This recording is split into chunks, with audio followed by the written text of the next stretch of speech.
Arambai Tenggol has strongly refuted claims made by Kuki Students Organization KSO, alleging the group's involvement in the brutal torture of Kamginlen Chongloi on the midnight of 2nd October between Makhan and Lekhan Pokpi.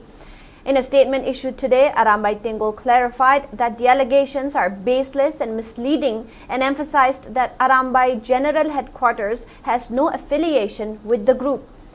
The statement urged authorities to follow due legal process and requested media and public to rely only on verified information. The statement further stated that such misrepresentation harm the reputation of Arambai Tenggol and obstruct ongoing due processes, adding that any genuine grievance must be addressed through proper legal channels. Arambai Tenggol reaffirmed its commitment to transparency, accountability, and lawful conduct, warning that attempts to sensationalize and fabricate serious claims will be dealt with under the law.